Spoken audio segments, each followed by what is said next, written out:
karena salah satu wilayah daripada Republik Indonesia masih belum merdeka, maka kita anggap sebagai satu kewajiban yang keramat untuk memasukkan daerah yang masih diduduki oleh pihak asing itu ke bawah kekuasaan Republik Indonesia.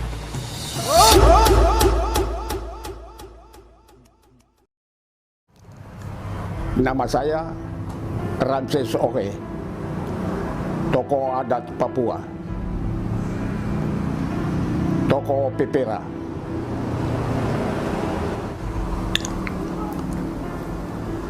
Saya Ketua Umum Barisan Merah Putih Republik Indonesia, Papua. Terjadi masalah perebutan Irian Barat ini, tanah ini, yang sekarang kita sebut Papua ini. Belanda dengan Indonesia masing-masing bertahan. Ya, Indonesia tahan Irian Barat sebagai bagian sah dari negara kesatuan Republik Indonesia. Belanda bilang tidak. Itu bagian dari kerajaan Belanda. Pemerintahan kolonial dulu itu. Dia mau jadikan tanah ini seperti tanah-tanah ya Suriname dengan Antillen. Dia mau jadikan Irian Barat ini wilayah jajahan dia lagi. Tapi Indonesia tidak mengalah sama dia, bertahan terus sampai masalah ini dibawa ke PBB. Met een reden waarin hij onder andere zegt: wanneer de conferentie leidt tot bevredigende overeenstemming, gevolgd door praktische verwerkelijking van de gestelde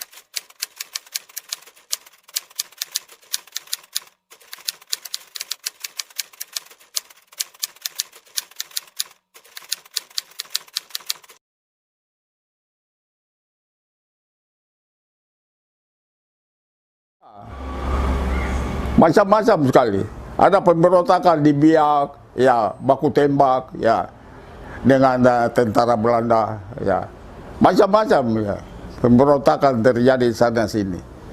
Ya, waktu Bung Karno memandangkan Trikora itu, Tri Komando Rakyat itu, di alun-alun Yogyakarta itu, tanggal 19 Desember 1961. Dengarkan saudara-saudara, komando saya dengan tegas ialah gagalkan, hei seluruh rakyat Indonesia, gagalkan pendirian negara Papua itu. Apa komando saya lagi? Hei seluruh rakyat Indonesia, kibarkan bendera Sang Merah Putih di Papua, di negara ini, di Irian Barat itu.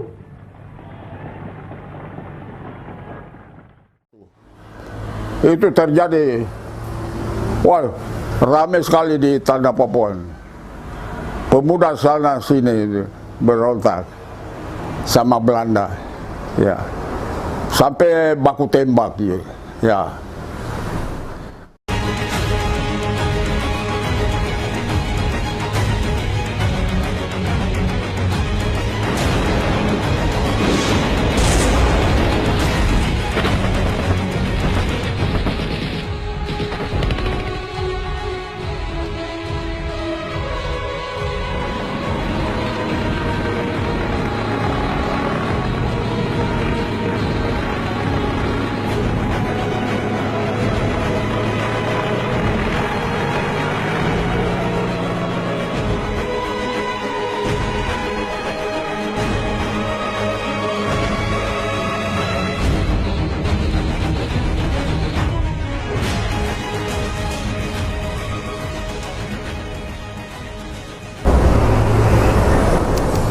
Oleh sebab itu, karena Belanda dengan Indonesia masing-masing bersih keras, Menteri Luar Negeri dari kerajaan Belanda itu, ya, dia yang adu Indonesia di masalah Irian Barat di PBB. PBB. Sehingga terjadi pernyataan New York itu. Belanda dengan Indonesia harus bikin perjanjian. Itu bagaimana penyelesaian masalah Irian Barat di persidangan PBB. Tanggal 15 Agustus 1962 mereka buat pernyataan yang disebut New York Agreement. On this eventful occasion, when the agreement between the Republic of Indonesia and the Kingdom of the Netherlands in regard to the future of West New Guinea, or West Irian, is about to be signed, I would like first of all to congratulate the two governments on their willingness to settle this question by peaceful negotiation, and also on their spirit of give and take, which has made possible the conclusion of this agreement. Coba kasih saya 7 tahun Indonesia usul. Kau sudah bertahun-tahun, berabad-abad pimpin Irian Barat ini, orang di Papua ini. Ya. Biar saya 7 tahun saja. Habis itu baru kita lakukan itu.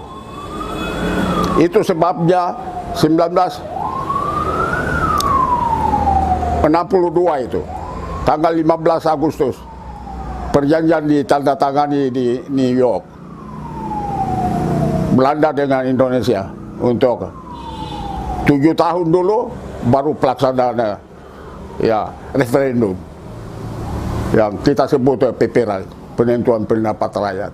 Tanya rakyat, ya. Congratulate you on the successful conclusion of this very auspicious ceremony. Thank you.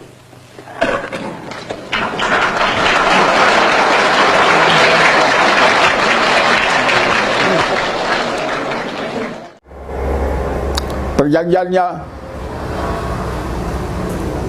di New York itu satu orang satu suara, one man one vote. Kok kenapa tidak jadi satu orang satu suara itu? Kesulitan di Medan ya, karena Irian Barat ini, sekarang Papua ini, sulit. Itu yang dibicarakan di PBB, sehingga berubah. Perjanjian itu, satu orang satu suara itu berubah menjadi perwakilan. Jadi perjanjian New York itu tentang penentuan pendapat rakyat. Itu yang disepakati. Sampai PPRA dilaksanakan tahun 1969. Perjanjian ditandatangani tanggal 15 Agustus 1962 di New York. Setelah 7 tahun baru pelaksanaan PPRA. PBB turun laksanakan. Itu kumpul semua orang tua-tua adat ini hadir. Ya, yang diundang hadir 1026 orang. Waktu pelaksanaan satu sakit. Ya, satu anggota sakit. 1025 orang saja yang laksanakan. Ya. Jadi pelaksanaan PPRA itu bukan dilaksanakan di salah satu kabupaten atau provinsi di Irian Barat, tidak. Waktu itu tahun 1969 itu hanya 8 kabupaten saja di Irian Barat. Pelaksanaan PPRA di Kabupaten Merauke tanggal 14 Juli 1969. Yang hadir 75 anggota ke Kabupaten Jaya Wijaya, Wamena, Pegunungan. Di sana dilaksanakan tanggal 16 Juli 1969. Yang hadir 175 anggota Kabupaten Nabire, Paniai. Tanggal 19 Juli 1969 pelaksanaan PPRA di sana. Yang hadir 175 orang anggota. Kembali ke Kabupaten Fakfak tanggal 23 Juli 1969. Yang hadir hanya 75 orang. Habis itu dia pindah ke Kabupaten Sorong. Dia laksanakan PPRA tanggal 26 Juli 1969. Yang hadir 109 orang saja. Kabupaten Manokwari. Ini kabupaten semua yang saya sebutin. Ya. Manokwari dilaksanakan PPRA tanggal 29 Juli 1969. Yang hadir 75 orang. Dari Manokwari dia pindah ke Biak. Dilaksanakan PPRA di Biak tanggal 31 Juli 1969.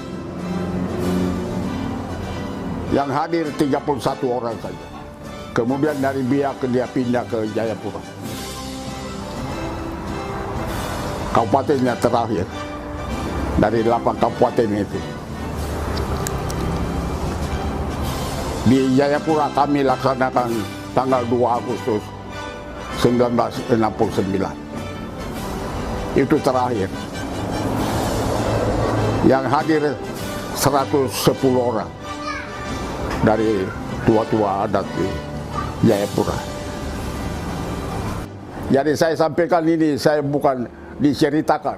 Saya pelaku tokoh PPRA di tanah Papua ini. Ya. Jadi saya berani sampaikan kepada kamu generasi penerus bangsa ini. Di Papua tidak boleh bicara dari kemerdekaan lagi. Tidak boleh. Kita sudah merdeka dan berdaulat.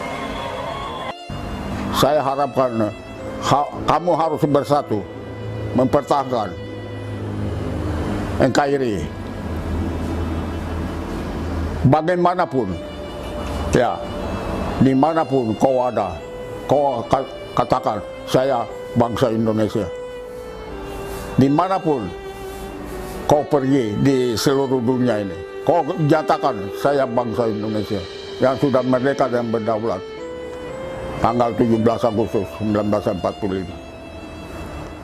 Indonesia, tanah airku, tanah tumpah darahku. Di sanalah aku berdiri, jadi pandu hidupku.